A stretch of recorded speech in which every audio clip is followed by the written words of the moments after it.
আজকের টপিকস আমাদের economic integration.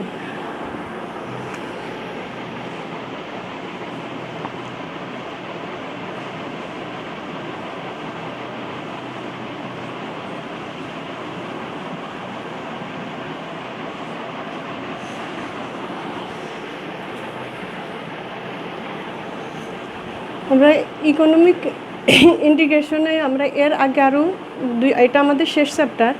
এর আগের চ্যাপ্টারগুলো আমাদেরকে পড়ানো হয়ে গেছে। যারা ক্লাস করো না তারা আগের ভিডিওগুলো অন করে তোমরা এটা দেখে নিবা। ইকোনমিক ইন্টিগ্রেশন অর্থনৈতিক সমন্বয়, অর্থনৈতিক সংহতি। অর্থনৈতিক সংহতিটা কি? এটা হলো কিন্তু আমাদের ইন্টারন্যাশনাল ইকোনমিক্সের হচ্ছে সর্বশেষ চ্যাপ্টার। এর আগের চ্যাপ্টারগুলো যারা করো না তারা আমি বললাম যে ভিডিওটা অন করে দেখে নেও, সব ভিডিওতে ক্লাস দেওয়া আছে। ইকোনমিক্স ইন্টিগ্রেশন হচ্ছে, ইকোনমিক ইন্টিগ্রেশন কি আগে বুঝো, যে যখন পারস্পরিক ব্যবসা বাণিজ্য বৃদ্ধির লক্ষ্যে তথা উদারীকরণের লক্ষ্যে দুই বা ততোধিক দেশ একত্রিত হয়ে তাদের মধ্যে যখন তারা যেহেতু পারস্পরিক বাণিজ্য বৃদ্ধি বা উদারীকরণের লক্ষ্যে দুই ততোধিক একত্রিত হয়ে তাদের মধ্যে যদি অভিন্ন বাণিজ্য নীতি অথবা অভিন্ন আর্থিক নীতি, রাজস্ব নীতি এটা গ্রহণ করার মাধ্যমে অর্থনৈতিক সহযোগিতা বৃদ্ধির লক্ষ্যে যখন এই ততোধিক দেশ একত্রে কোনো সংস্থা গঠন করে তাদেরকে আমরা বলি ইকোনমিক ইন্টিগ্রেশন বা অর্থনৈতিক সমন্বয় বা অর্থনৈতিক সংহতি। অর্থাৎ আরও ক্লিয়ার করি যে দুই বা ততোধিক দেশ মানে 2-3টা দেশ বা তার বেশি দেশ তারা কী করলো, একত্রিত হয়ে মানে একটা সংস্থা গঠন করলো। সংস্থা তাদের উদ্দেশ্য হচ্ছে কি, পারস্পরিক বাণিজ্য বৃদ্ধি বা উদারীকরণ করতে হলে তাদের কী করে, তারা ওই দেশের মধ্যে ওই সংস্থা যে সংঘ গঠন করে ওর মধ্যে তারা কি করবে, আমদানি রপ্তানির উপরে যে শুল্ক এই শুল্কটা তারা উঠিয়ে দেয়, তাদের সংঘের মধ্যে উঠিয়ে দিয়ে তারা পরস্পরের মধ্যে ব্যবসা বাণিজ্য বৃদ্ধি করে। এটাকে এর ক্ষেত্রে তারা কী করে, গঠন করতে পারে অবাধ বাণিজ্য এলাকা বা অগ্রাধিকার ভিত্তিক বাণিজ্য নীতি অথবা শুল্ক সংঘ, সাধারণ বাজার, এইরকম কোনো সংস্থা যখন তারা গড়ে উঠায় তাদের মধ্যে যখন ওই যে শুল্কটা প্রত্যাহার করে নেয়, এটা হচ্ছে আমাদের অর্থনৈতিক সমন্বয় বা অর্থনৈতিক সংহতি। যেমন উদাহরণ দিই অর্থনৈতিক সংহতিগুলো কি, দেখো যেমন সাপটা কি, South Asian free trade area, South Asian free trade area SAPTA. আবার আছে EFTA,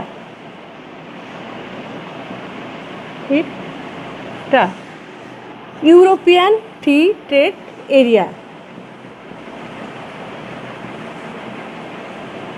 European free trade area. আবার আছে ইইসি, ইউরোপিয়ান ইকোনমিক কমিউনিটি। আবার আছে ইসি, ইউরোপিয়ান কমিউনিটি। এই সংস্থাগুলো কী করছে, তারা কতগুলো দেশ একত্রিত হয়ে তাদের মধ্যে ব্যবসা বাণিজ্য বৃদ্ধির জন্য তারা শুল্ক উঠাই দিচ্ছে অথবা যে কোনো অগ্রাধিকার ভিত্তিতে একটা বাণিজ্য চুক্তি করছে, অবাধ বাণিজ্য এলাকা তৈরি করছে। এটা হচ্ছে আমাদের অর্থনৈতিক সমন্বয় বা অর্থনৈতিক সংহতি। অর্থনৈতিক সংহতিটা ক্লিয়ার হলে তোমাদের বাকি এই অধ্যায়ের যতগুলো আছে এটা তোমাদের কাছে ক্লিয়ার হবে। এটা তোমরা প্রথম টপিক্সটা আগে ভালো করে বুঝে নিবা যে অর্থনৈতিক সমন্বয় বা সংহতিটা কী। এবং সাপটা তোমরা নাম শুনছো, ইপটারও নাম শুনছো, ইসির নাম শুনছো, ইসিরও নাম তোমরা শুনছো। এগুলোর ফুল মিনিংটা পড়তে হবে, কারণ এগুলো আমাদের যখন ওই যে ছোটো প্রশ্ন আসে, ছোটো প্রশ্নে আমাদের এই প্রশ্ন থাকে যে সাপটার ফুল মিনিং কী, ইপটা বা ইসির ফুল মিনিং কী। আচ্ছা, এখন আমরা অর্থনৈতিক সংহতি, এই যে পারস্পরিক সহযোগিতা, পারস্পরিক যে সহযোগিতার মাত্রা বা ধরনের উপরে ভিত্তি করে এই অর্থনৈতিক সমন্বয়কে আমরা 5টা ভাগে ভাগ করব। 1 নাম্বার হচ্ছে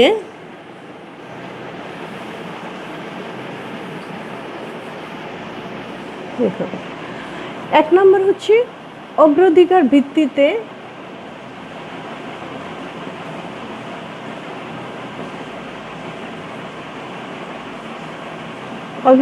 ভিত্তিতে বাণিজ্য চুক্তি।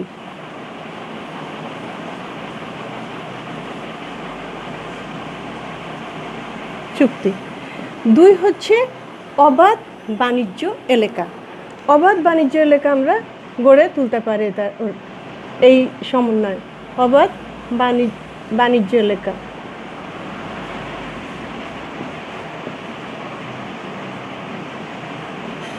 2 তারা করতে পারে শুল্ক সংঘ।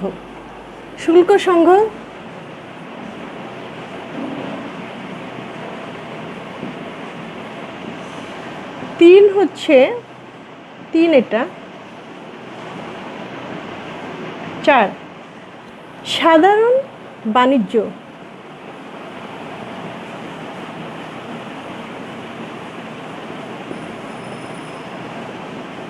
5 হচ্ছে অর্থনৈতিক ইউনিয়ন। এই 5টা যদি পারস্পরিক সহযোগিতার ভিত্তি বা মাত্রার উপরে ভিত্তি করে এই 5 প্রকার। এটা আমাদের প্রথম হচ্ছে অর্থনৈতিক সমন্বয় বা সংহতির এই 5 প্রকার। 5 প্রকারের মধ্যে আজ আমরা শুল্ক সংঘ নিয়ে আলোচনা করব। তোমাদের ছোট প্রশ্ন হিসেবে আসে যে অগ্রাধিকার ভিত্তিতে বাণিজ্য চুক্তি অর্থাৎ শুল্ক সংঘের মধ্যে পার্থক্য, সাধারণ পর্যায়ে অর্থনৈতিক ইউনিয়নের মধ্যে পার্থক্যটা কি, তারপরে এই যে 5 প্রকার যে কোনো 2 প্রকারের পার্থক্যটা কি, এটা কি, এইভাবে তোমাদের ছোট প্রশ্ন আসতে পারে। বড় প্রশ্নগুলো যেগুলো, যেমন আমরা শুল্ক সংঘের প্রভাবটা কি, এটা নিয়ে আমরা এখন আলোচনা করব। শুল্ক সংঘের প্রভাব কি? আমরা সামগ্রিক বা আংশিক ভারসাম্য বিশ্লেষণের মাধ্যমে শুল্ক সংঘের প্রভাব, তার সুবিধা অসুবিধা বা লাভ লোকসান এর বিভিন্ন দিক নিয়ে আমরা এই অধ্যায়ে আলোচনা করব। তাহলে আমাদের আজকের যে আলোচনার বিষয় হচ্ছে শুল্ক সংঘ। শুল্ক সংঘের আমরা প্রভাব নিয়ে আলোচনা করতে চাচ্ছি। তাহলে আমরা আংশিক ভারসাম্য বিশ্লেষণের মাধ্যমে শুল্ক সংঘের প্রভাবটা আলোচনা করব। এর প্রভাব হচ্ছে 2 প্রকার। একটা হচ্ছে ট্রেড ক্রিয়েশন ইফেক্ট। 2 হচ্ছে trade diversion effect. Trade creation effect এবং ট্রেড ডাইভারশন ইফেক্ট, এই 2টা প্রভাব। এই 2টা প্রভাবের আমরা ট্রেড ক্রিয়েশন ইফেক্টটা এখন আলোচনা করব। ট্রেড ক্রিয়েশন ইফেক্টটা কি? এটা কোথায়? শুল্ক সংঘে। শুল্ক সংঘের ট্রেড ক্রিয়েশন ইফেক্টটা কীভাবে সৃষ্টি হয়? ট্রেড ক্রিয়েশন এখানে বাণিজ্য সৃজনী প্রভাব। তাহলে ট্রেড ক্রিয়েশন ইফেক্টটা কি? আমরা তো এটা বলছি যে পারস্পরিক সহযোগিতার ভিত্তিতে কতগুলো দেশ যখন একত্রিত হয়ে কোনো সংস্থা গঠন করে, তাহলে এখানে হচ্ছে 2 বা ততোধিক দেশ যখন শুল্ক সংঘ গঠন করলে কি হবে? ওই সংঘ অন্তর্ভুক্ত দেশগুলোর মধ্যে শুল্ক অবাধমুক্ত হবে, শুল্ক আরোপ করবে না। কিন্তু সংঘের বহির্ভূত দেশের উপর তাদের একটা সাধারণ শুল্ক হার বজায় থাকবে। তাহলে এই অবস্থায় ধরো শুল্ক সংঘ আছে কয়েকটা দেশ, এই অবস্থার সংঘ বহির্ভূত দেশ তাদের উপর সাধারণ শুল্ক বজায় আছে। এখন এই অবস্থায় বিবেচ্য দেশ, একটা দেশ বিবেচনা থাকবে, বিবেচ্য যে দেশ, সেই দেশের পণ্য যে উৎপাদন করে, বিবেচ্য দেশের যে পণ্য, ওই বিবেচ্য দেশের পণ্যটা উৎপাদন খরচটা হবে ওই দেশে অত্যন্ত ব্যয়বহুল এবং শুল্ক সংঘ, এই সংঘভুক্ত অন্য দেশের ওই পণ্য উৎপাদন খরচ থাকবে কম ব্যয়বহুল। তাহলে কি হবে, এই শুল্ক সংঘভুক্ত দেশের মধ্যে বাণিজ্য সংঘটিত হবে। আমরা এর আগের অধ্যায়ে যেমন পড়ছি ট্রেড অফে আমরা পড়ছি যে কীভাবে বাণিজ্য হয়, যে দেশ যে দ্রব্য উৎপাদনে বেশি পারদর্শী সেই দেশ সেই দ্রব্য বেশি উৎপাদন করবে, এবং অন্য দেশ যে দেশে পারদর্শী না সেই দ্রব্য তারা অন্য দেশ থেকে আমদানি করবে। এভাবেই দুইটা দেশের মধ্যে বাণিজ্য হয়। এখানে হচ্ছে সেরকম শুল্কভুক্ত যে ব্যয়বহুল পণ্য সে থাকবে একটা দেশে, বিবেচ্য দেশের, এবং সংঘভুক্ত অন্য দেশের ক্ষেত্রে সেটা হবে কম ব্যয়বহুল, কম খরচে উৎপাদন করবে, তখন বাণিজ্য সংগঠিত হবে। যখন বাণিজ্য সংগঠিত হবে সংঘভুক্ত দেশের মধ্যে, বাণিজ্য সংগঠিত হলে কি হবে, একটা দেশের দ্রব্য যদি কম হয় সে কম উৎপাদন করবে, খরচ বেশি হলে সে কম উৎপাদন করবে, এবং যে দেশ খরচ কম সে বেশি উৎপাদন করবে। আর বেশি উৎপাদন যে করবে সে এই সংঘভুক্ত দেশটা কী হবে, ওই দেশ থেকে সে দ্রব্য আমদানি করবে। আর আমদানি যখন করবে তখন ওই দেশের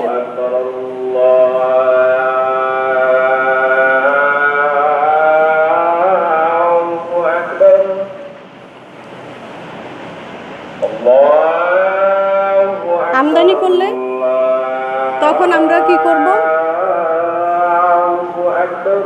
আমদানি করবে আর ওই দেশে তখন এর ভোগ বাড়বে এবং ওই উৎপাদিত দেশের উৎপাদন বেড়ে যাবে। তাহলে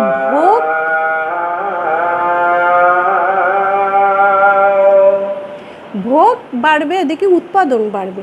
এই ভোগ প্লাস উৎপাদন, এই দুইটা মিলে সৃষ্টি হবে আমাদের ট্রেড ক্রিয়েশন।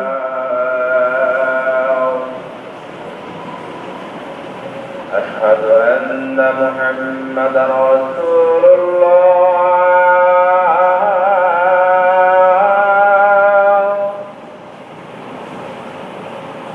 আশহাদু আন্না মুহাম্মাদান রাসূলুল্লাহ।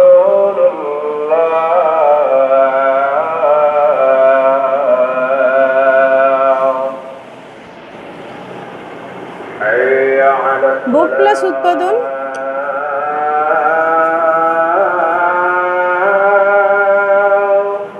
ভোগ প্লাস উৎপাদন হয়ে আমাদের হলো ট্রেড ক্রিয়েশন ইফেক্ট।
আচ্ছা, তাহলে কি হলো, ট্রেড ক্রিয়েশন কীভাবে হলো, যে ওই দেশের ভোগ বাড়লো, ওই দেশের উৎপাদন বাড়লো, ভোগ উৎপাদন দুইটা মিলে হলো ট্রেড ক্রিয়েশন ইফেক্ট। আমরা এখন একটা উদাহরণের মাধ্যমে এটা আরও পরিষ্কার করব যে কিভাবে ট্রেড ক্রিয়েশন সৃষ্টি হয়। ধরি ফ্রান্স, জার্মানি এবং ইতালি তিনটা দেশ। এই তিনটা দেশে একটা দ্রব্য এক্স একটা দ্রব্য উৎপাদন হয়, এক্স দ্রব্য উৎপাদন হচ্ছে, ঠিক আছে। এখন এক্স দ্রব্য উৎপাদনের উৎপাদন খরচটা আমরা ইউরো মাধ্যমে প্রকাশ করতে চাচ্ছি। তাহলে এক্স দ্রব্যের দাম ইউরো হচ্ছে 90, আর জার্মানির উৎপাদন হচ্ছে 50, আর ইতালি হলো 40। তাহলে 90, 50 and 40। এখন ধরো এই তিনটা দেশের মধ্যে শুল্ক সংঘ নাই, এই তিনটা দেশ এমনি সাধারণ, এই তিনটা দেশের মধ্যে তারা বাণিজ্য হচ্ছে। আর বাণিজ্যের মধ্যে কি হবে, আমাদের 50% তারা শুল্ক আরোপ করবে। যে বিবেচ্য দেশটা আমরা ফ্রান্স ধরে নিচ্ছি, 50-50% যদি শুল্ক আরোপ করে, তাহলে এর শুল্ক কত হবে, 50-এ হবে 25 আর এখানে হবে 20 শুল্ক। তাহলে এই দ্রব্যর দাম কত পড়বে, 75, এখানে হবে 60। ঠিক আছে। ফ্রান্স দুইটা দেশের যে কোনো দেশ থেকে সে এক্স দ্রব্য আমদানি করবে, কারণ এই দেশের উৎপাদন খরচ অত্যন্ত বেশি, 90, আর এর 50 এর 40। শুল্ক আরোপ করার পরেও 75 এবং 60, তাহলে সে সহজেই অন্য দেশ থেকে আমদানি করে ভোগ বাড়াইতে পারবে এবং নিজ দেশের চেয়ে অন্য দেশ থেকে সে সস্তায় করতে পারবে। এখন ফ্রান্স দুইটা দেশের মধ্যে নিশ্চয়ই সেই তালিতে খরচ কম, এখান থেকে সে আমদানি করলো, তাহলে এই যে ফ্রান্স যদি ইতালি থেকে আমদানি করে তাহলেও তার ভোগ বাড়বে। এই অবস্থায় এখন এই তিনটা দেশের মধ্যে ফ্রান্স এবং জার্মানি দুই দেশ মিলে তারা শুল্ক সংঘ গঠন করলো। আমরা তো আগেই বলছি যে শুল্ক সংঘ গঠন করলে এই সংঘভুক্ত দেশের মধ্যে তাদের কি হবে, এই শুল্কটা থাকবে না, শুল্ক তারা আরোপ করবে না। সংঘ বহির্ভূত দেশ ইতালি, এর উপরে এই শুল্কটা বজায় থাকবে। তাহলে এখন দুইটা দেশ যদি শুল্ক সংঘ গঠন করে, তারপরে ফ্রান্স কি করবে, ইতালি থেকে তো আর করবে না, তখন ফ্রান্স হলো জার্মানি থেকে সে আমদানি করবে। মানে শুল্ক আরোপ হচ্ছে, এই শুল্কটা তখন তারা দিতে হচ্ছে না, না হলে সে কি করছে, 50 দিয়ে সে আমদানি করতে পারছে। আমদানি করতে পারলে তার কি হবে, তার ভোগ বেড়ে যাবে। এদিকে ভোগ বাড়ছে, তাহলে এর ভোগ বাড়ছে, আর জার্মানির কি হচ্ছে, যেটা রপ্তানি করছে সেই পরিমাণ তাকে তো উৎপাদন করতে হচ্ছে, তাহলে তার উৎপাদন বাড়ছে, তাহলে এর ভোগ বাড়ছে, জার্মানির উৎপাদন বাড়ছে। ভোগ প্লাস উৎপাদন, দুইটা মিলে ভোগ প্লাস উৎপাদন, ট্রেড ক্রিয়েশন এফেক্ট। আমার মনে হয় উদাহরণে তোমাদের জিনিসটা ক্লিয়ার। এখন আমরা এটা ইন্টারন্যাশনাল ইকোনমিক্স, আমরা চিত্র ছাড়া কিছুই করতে পারবো না। তাহলে আমরা এখন চিত্র দিয়ে এটা দেখাবো যে কিভাবে ট্রেড ক্রিয়েশন ইফেক্টটা হয়।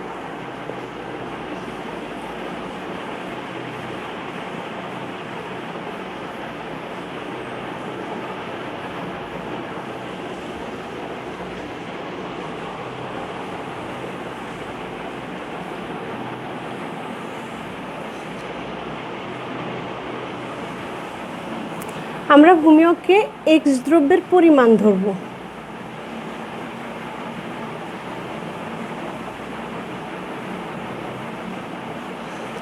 আর লম্বকে এক্স দ্রব্যের দাম।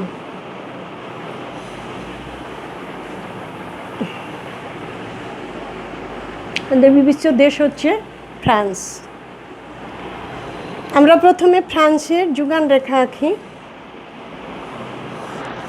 এস ফ্রান্সের সাপ্লাই, ফ্রান্সের ডিমান্ড। ঠিক আছে। এখন আমরা জার্মানি যোগান রেখা আঁকবো,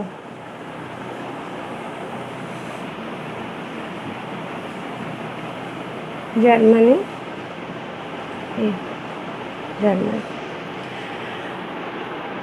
ফ্রান্সের দ্রব্যের উৎপাদন খরচ ক্রমবর্ধমান হয়, তার যোগান রেখা ঊর্ধ্বমুখী। আর আমরা ধরে নিব জার্মানিতে এক্স দ্রব্যের উৎপাদন স্থির হওয়ার কারণে জার্মানির যোগান রেখাটা ভূমি অক্ষের সমান্তরাল, অর্থাৎ সে ওপি এই দামে সে যে কোনো পরিমাণ যোগান দিতে পারে জার্মানি। ঠিক আছে। এখন এই অবস্থায় আমরা কি দেখতেছি যে ফ্রান্সের যোগান হচ্ছে এক্স পরিমাণ আর ডিমান্ড হচ্ছে X4, অর্থাৎ ও X4 পরিমাণ হচ্ছে ফ্রান্সের চাহিদা, আর সে এই চাহিদার ক্ষেত্রে সে X1 পরিমাণ আভ্যন্তরীণ থেকে সে যোগান দিতে পারছে, তাকে X1 X4 পরিমাণ আমদানি করতে হচ্ছে। আমরা যেটা আগেই সংঘ গঠন করার আগেই উদাহরণ দিয়ে আমরা বোঝাচ্ছিলাম যে কিভাবে তারা তিনটা দেশের মধ্যে বাণিজ্য হচ্ছে আনতেছে। আচ্ছা, এখন যেহেতু X1 X4 পরিমাণ আমদানি করতে হচ্ছে, এই অবস্থায় ফ্রান্স কী করবে? আমদানিকৃত দ্রব্যের উপর সে শুল্ক আরোপ করবে। শুল্ক আরোপের পরিমাণটা আমরা দেখাই।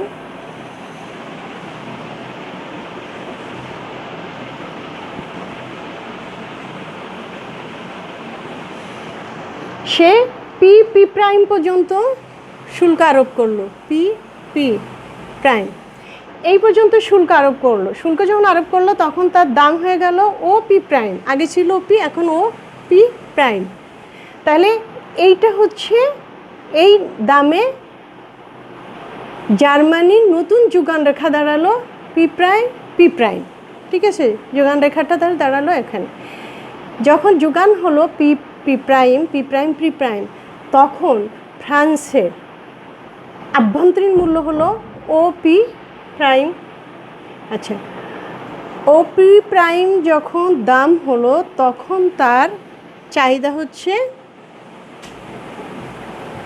X3, আর আভ্যন্তরীণ উৎপাদন দাম বাড়াতে আভ্যন্তরীণ উৎপাদনটা বেড়ে গেল। আগে ছিল X1, এখন হচ্ছে X2, অর্থাৎ X1 এবং X2 পরিমাণ উৎপাদন আভ্যন্তরীণ বেড়ে যাচ্ছে। এদিকে দাম বাড়াতে চাহিদাটা কমে গেল X3 এবং X4 পরিমাণ দামটা তার এই চাহিদাটা কমে গেল। আভ্যন্তরীণ মূল্য বৃদ্ধি পাওয়াতে চাহিদাটা কমে গেল, আভ্যন্তরীণ উৎপাদন বেড়ে গেল। এই অবস্থায় দুইটা দেশ শুল্ক সংঘ গঠন করলো। শুল্ক সংঘ যখন সংঘভুক্ত হলো তখন কি হবে? তার এই শুল্কটা থাকবে? এই শুল্কটা থাকবে না, কারণ আমরা তো আগেই সংখ্যাতে পড়ছি শুল্ক থাকবে না। কারণ কী হবে? আগের দামে চলে আসবে OP1 যখন থাকবে, শুল্কভুক্ত হলো, শুল্ক সংঘ হলো OP1। তাহলে OP1 যখন হবে তখন কি হবে? ফ্রান্সের চাহিদাটা আবার X4 চলে যাবে এবং আভ্যন্তরীণ উৎপাদনটা আবার হ্রাস পাবে। দাম কমে যাওয়াতে কতটুকু পরিমাণ হ্রাস পেল? X1 X2 পরিমাণ হ্রাস পেল। ওদিকে চাহিদা বাড়লো কতটুকু? X3 X4 পরিমাণ চাহিদা বেড়ে গেল। এখানেই হচ্ছে আমাদের ট্রেড ক্রিয়েশন ইফেক্টটা বুঝার। এখন যখন শুল্ক সংঘভুক্ত হলো তখন ট্রেড ক্রিয়েশন কীভাবে হলো? ফ্রান্সের যেহেতু উৎপাদন খরচ বেশি, তাই সে কী করছে? তার হচ্ছে সে উৎপাদন কমায় এই পর্যন্ত আসছে, আর এদিকে তার এই জার্মানিতে যেহেতু কম খরচে সে উৎপাদন করছে, তখন বেড়ে যাচ্ছে দাম X3 এবং X4 চাহিদাটা তার বেড়ে যাচ্ছে। অর্থাৎ এই পরিমাণ দ্রব্য সে জার্মানি থেকে আমদানি করছে। তাহলে আমদানি করার পরে কি হচ্ছে? তার ভোগ বেড়ে যাচ্ছে। আগে শুল্কভুক্ত যখন ছিল, শুল্ক আরোপ করছিল, তখন কিন্তু X3 পর্যন্ত সে ভোগ করছে, X3। এখন সে কী করছে? X4 পর্যন্ত ভোগ করছে। তাহলে ভোগের পরিমাণটা সেবারে X3 X পরিমাণ ভোগ বাড়লো। এটা হলো ভোগ। ঠিক আছে, ভোগ বেড়ে গেল এতটুকু। ঠিক আছে, আর কি হচ্ছে? জার্মানির কি করলো? জার্মানি তার উৎপাদন বেড়ে গেল কোন পরিমাণ? X3 X4 পরিমাণ উৎপাদন, এটা প্লাস এই যে X1 আর X2 পরিমাণ উৎপাদন যে এই দেশে কমে গেল। যখন শুল্ক আরোপ করছে তখন এইটা এই দেশে উৎপাদন হচ্ছে, আর যখন করছে তখন সে এখানে ফিরে আসছে, আর এই চাহিদা বেড়ে যাচ্ছে X4-এ, আর X1-এ সে উৎপাদন চলে আসছে। তাহলে উৎপাদন এখানে বাড়ছে কতটুকু? X1 X2 plus X3 X4। এইটা হচ্ছে জার্মানির উৎপাদন বেড়ে গেল আর ভোগ বেড়ে গেল। তাহলে ভোগও বাড়ছে, ওদিকে জার্মানির উৎপাদনও বাড়ছে। তাহলে ভোগ প্লাস উৎপাদন এই দুইটা মিলে হচ্ছে আমাদের ট্রেড ক্রিয়েশন ইফেক্ট। মনে হয় তোমরা চিত্র থেকেও ক্লিয়ার হয়েছ। আবার উদাহরণ যেখানে দিছি সেটা থেকেও তোমাদের ক্লিয়ার হওয়ার কথা। প্লাস আমরা সংজ্ঞা দিয়েও ক্লিয়ার করছি, এটা বুঝতে আমার মনে হয় অসুবিধা কারণ নাই। এখন আমরা অর্থনৈতিক সমন্বয় বা সংহতির এই ট্রেড ক্রিয়েশন ইফেক্টটা আমরা এই পর্যন্ত পড়ালাম। আগামী ক্লাসে আমি ট্রেড ডাইভারশন প্লাস এই শুল্ক সংঘর প্রভাব যে একটা করে আমি আগামী ক্লাসে পড়াবো। এই টপিক্সটা হচ্ছে থার্ড ইয়ারের লাস্ট অধ্যায়ের শেষ অধ্যায়ের শুরু, আর মাস্টার্সের জন্যেও এই টপিক্সটা, এটা থার্ড ইয়ার মাস্টার্স উভয়ই এই টপিক্সটা করবে। আমি আগেও বলছি, শেষেও বলছি যে থার্ড ইয়াররা যারা ক্লাস দেখো নাই তারা আগের অধ্যায়ের ভিডিওগুলো দেখবা, তাহলে তোমাদের কাছে জিনিসটা ক্লিয়ার হবে। আশা করি এই মহামারীর মধ্যে তোমরা ভালো আছো। এই ক্লাস তোমাদের যতটুকুই উপকার আসে ততটুকুই ভালো, তোমরা দেখবা, পড়াশোনা করো। আজকে এই পর্যন্তই ক্লাস শেষ।